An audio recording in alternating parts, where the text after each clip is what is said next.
தமிழக சட்டப்பேரவை தேர்தல்களும் சூடு பிடித்து வருகிறது. திமுகவும் அதிமுகவும் கூட்டணி தொடர்பான வியூகங்களை வகுக்கிறதுல தீவிரமாக ஈடுபட்டு வராங்க. திமுக கூட்டணியில் இருக்கக்கூடிய காங்கிரஸ் தொகுதி பங்கீடு தொடர்பாக ஒரு குழுவை நியமிச்சிருக்காங்க.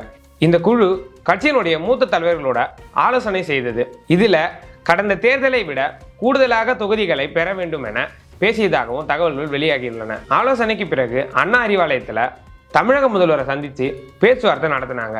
ஆனால் திமுக தரப்புல இன்னும் கூட்டணி தொடர்பான குழு அமைக்கலனோ, அந்த குழு அமைத்த பிறகு அந்த குழு உங்களோட கலந்து பேசுவாங்கன்னோ முதல்வர் ஸ்டாலின் தெரிவிச்சிருக்காங்க. போன தேர்தலில் 25 இடங்களில் போட்டியிட்ட காங்கிரஸ் தற்போது திமுகவிடம் 40 தொகுதிகளை கேட்கவிருப்பதாக தகவல்கள் வந்துள்ளன. ஆனால் கடந்த தேர்தலில் 173 தொகுதிகளில் போட்டியிட்ட திமுக தற்போது இதைவிடவும் கூடுதலாக தொகுதிகளில் போட்டியிட இருப்பதாக அண்ணா அறிவாலய வட்டாரத்தில் பேசப்பட்டு வருகிறது. இப்படி இருக்கும்போது கூட்டணி கட்சிகளுக்கு அதிக தொகுதிகளை வழங்கும் போது திமுகவுக்கு தலைவலியாக இருக்கும். இனி வரும் நாட்கள் திமுகவுக்கு பெரும் சவாலாக இருக்கும் என கருதப்படுகிறது.